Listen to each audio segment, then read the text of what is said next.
the Lord of the Alamiin. There are numerous other stories: the food that came from nowhere and in abundance, the blind that could see, the knowledge of what would happen tomorrow, etc. They point to Allah's limitless authority on everyone and everything. People attribute causes to what the prophets called names and falsehood that people invented. In our time, people use names such as nature and evolution. But as can be derived from the stories, it was Allah doing as He willed, in those times and now. When the people of the garden saw what had become of it, the best among them said, "Did I not tell you, why don't you glorify Allah and thank Him for what He has given you and favored you with?" Then they began blaming one another for their plotting to harvest for themselves and exclude the poor from the harvest. Finally, they admitted that they had transgressed and were all to blame. Realizing that their harvest they plotted to deprive the poor from was only a favor Allah bestowed upon them without they having any right whatsoever, and they could have been the one poor and begging, they turned to Allah in repentance and asked Allah to give them in exchange what was even better than the garden, for they knew that with Allah is all good.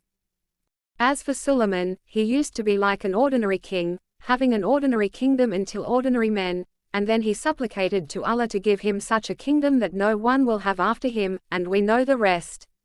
Allah subjugated to him the wind. He had a wooden mat-like object large enough to contain him and his army along with their horses, camels, tents, etc. They would climb atop it and the wind would take him wherever he wanted to go, with the mat also shading them from the sun. His buildings and luxuries were from devils that Allah subjugated to His command. They built the massive building and structures for him, and the pearls of jewelry were gotten from the ocean. Though they were devils, he was not only protected from their harm, but they were subjected to his control and domination. If anyone tried to harm him or flee, they were made to taste a blazing fire. The worst of them were tied in chains, and he could set them free or detain as he unshed. Included in his army were birds and animals, as he was made to understand the languages of animals when they communicated. And copper flowed for him to use as he wished. Allah told him to spend or withhold it if he wished, for he wasn't going to be held accountable for any of it. And what about the army of Talyat? People would say it was a miracle, but miracles are just Allah doing things in a way we don't expect. He in fact calls them His signs. So the reality is that victory 7 is never in number. Whatever battle is fought, Allah decides who the victor will be. And just because He gives victory more to those with more number does not mean He won't give victory to those with fewer numbers, as there are well-known battles fought and won by the armies who were fewer in number.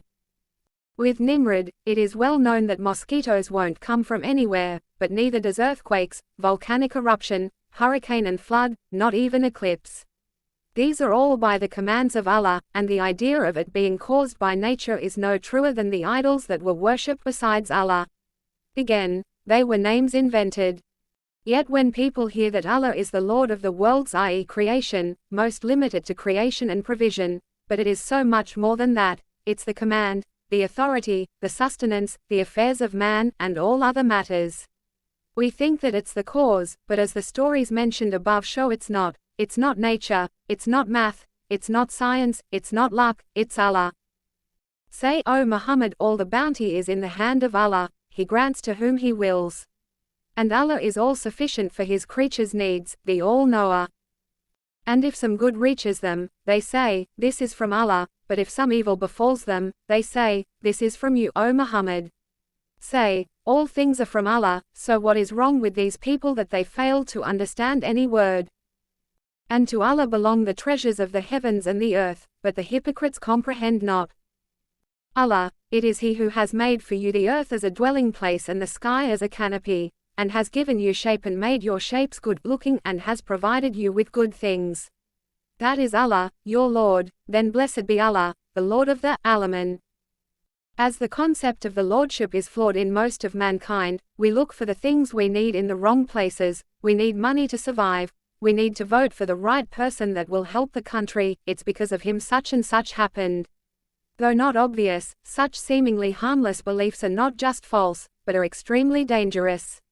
They are a sign of a sickness that will show up in our actions and behaviors that will lead us to a fate similar to the idol worshippers, like the people of Nuh, etc.